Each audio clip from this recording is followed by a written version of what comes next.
Praise the lord. దేవునికే మహిమ కలుగునుగాక. ఈరోజు దేవుని వాగ్దానము యోబు గ్రంథము 8వ అధ్యాయము 22వ వచనం. అయితే ఇంకను ఆయన నీకు నోటి నిండా నవ్వు కలుగజేయును, ప్రహర్షముతో నీ పెదవులను నింపును. ఈరోజు దేవుడు నీతో చేస్తున్న శ్రేష్టమైన వాగ్దానము, నేను నీ నోటి నిండా నవ్వు కలుగజేస్తాను, నీ పెదవులు ప్రహర్షముతో నింపబడినట్లుగా నేను కార్యము చేస్తాను అని దేవుడు వాగ్దానం చేస్తున్నాడు. దేవుడు నీ నోటి నిండా నవ్వును కలిగి చేయబోతున్నాడు. నీ పెదవులు ప్రహర్షముతో నింపబడి దేవుణ్ణి ఆరాధన చేసేటట్టుగా దేవుడే తన ఆత్మతో నింపి నడిపించబోతున్నాడు. ఇక్కడ ఈ మాటలు యోబు స్నేహితుడైన బిల్దదు అనేటువంటి వ్యక్తి యోబుతో మాట్లాడుతున్న మాటలు. యోబు యొక్క ప్రాణ స్నేహితులైన ముగ్గురు ఒకవైపు యోబును నిందిస్తూ ఉన్నారు. అదే నోటితో కొన్నిసార్లు యోబు జీవితంలో దేవుడు ఏం చేయబోతున్నాడో వారి నోటితోనే దేవుడు పలికించినట్లుగా మనం చూస్తాం. యోబు ఇంకను ఆయన నీ నోటి నిండా నవ్వు కలిగి చేయును, నీ పెదవులు ప్రహర్షముతో నింపబడతాయి అని అతను యోబుతో మాట్లాడడం జరిగింది. అయితే యోబు అన్నిటినీ కోల్పోయిన పరిస్థితులలో అతను యోబుతో ఆ ప్రవచనము పలకటం జరిగింది. అయితే చివరకు దేవుడు యోబును తిరిగి ఆశీర్వదించిన తర్వాత దేవుడు నిజంగానే యోబు నోటి నిండా నవ్వు కలిగజేశాడు. అతన్ని దేవుణ్ణి స్తుతిగానాలు చేసి ఆరాధించేటట్టుగా తన పెదవులు ప్రహర్షముతో నింపబడ్డాయి. అలాగే మరొక సందర్భాన్ని మనము జ్ఞాపకం చేసుకుంటే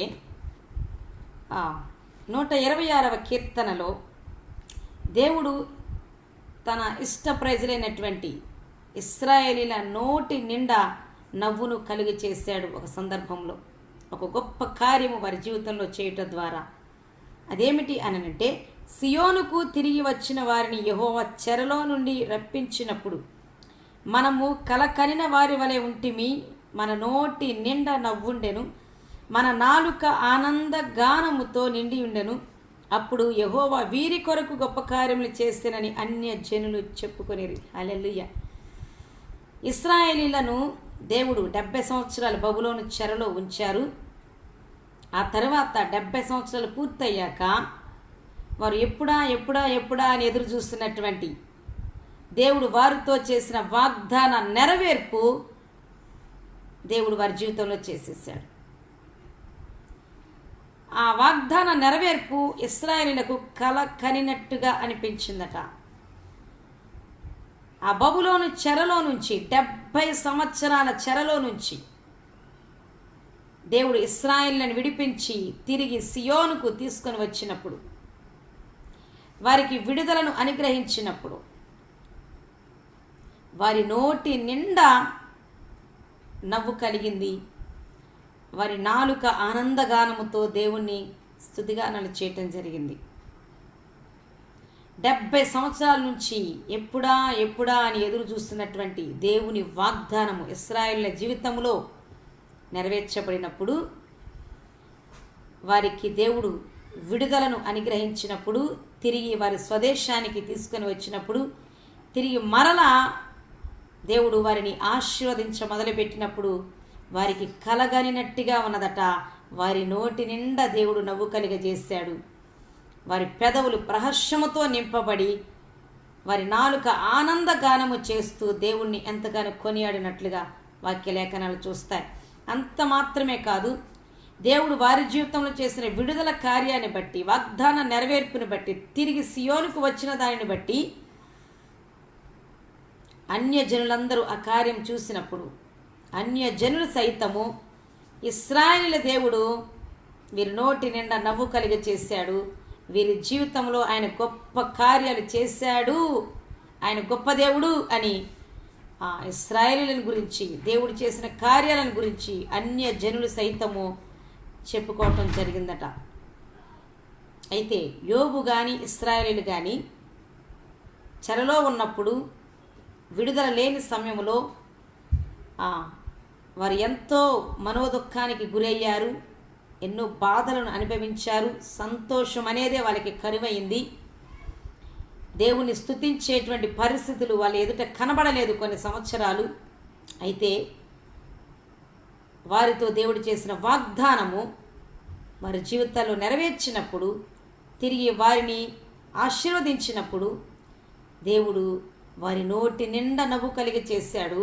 వారి పెదవులు ప్రహర్షముతో నింపబడి వారు దేవుణ్ణి కొనియాడేటట్టుగా, స్తుతించేటట్టుగా చేశాడు. అంతేకాదు వారి పట్ల దేవుడు చేసిన కార్యాలను బట్టి వారి చుట్టూ ఉన్నటువంటి అన్యజనుల సైతము ఒకరినొకరు చెప్పుకునేటట్టుగా దేవుడు వారిని ఆశీర్వాదకరముగా మార్చివేశాడు. దేవుడు మన నోటి నిండా నవ్వు కలిగే చేసేది ఎప్పుడు అనంటే, మనతో దేవుడు చెప్పిన వాగ్దానాలన్నీ నెరవేర్చబడిన రోజున,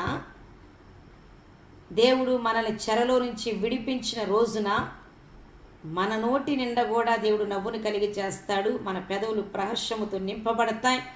దేవుణ్ణి స్తుతించి ఘనపరచడం జరుగుతుంది. మన జీవితాల్లో దేవుడు వాగ్దానాలు నెరవేర్చిన దాన్ని బట్టి, విడుదలను అనుగ్రహించిన దాన్ని బట్టి, మనల్ని ఆశీర్వదించిన దానిని బట్టి అన్యజనుల సైతము చెప్పుకొని మన దేవుణ్ణి కొనియాడటం జరుగుతుంది. దేవుడు వాగ్దానాలు నెరవేర్చినప్పుడు, చెరలో నుంచి విడిపించినప్పుడు మనము కూడా ఇశ్రాయేలీయుల వలె కలకనినట్టుగా ఉంది. ఇప్పుడు మా దేవుడు మా నోటి నిండా నవ్వు కలిగి చేశాడు అని మనం కూడా చెప్పగలుగుతాం.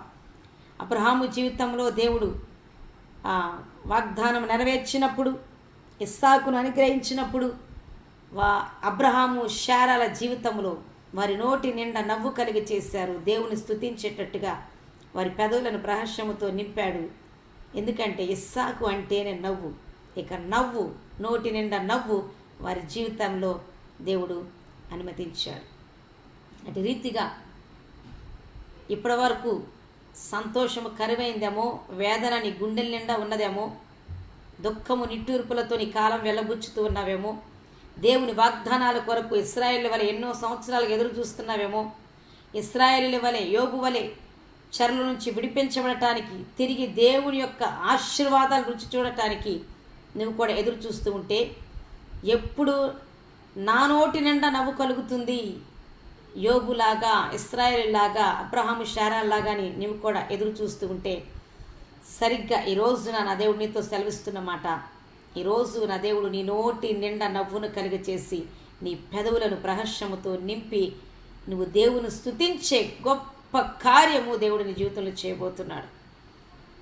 దేవుడు నీతో చెప్పిన వాగ్దానం ఈ రోజున నెరవేర్చి నీ నోటి నిండా నవ్వు కలిగజేస్తున్నాడు. హల్లెలూయా. నీ పెదవులు ప్రహర్షముతో నింపబడి గంతులు వేస్తూ దేవుణ్ణి స్తుతిగానం చేయబోతూ ఉన్నావు.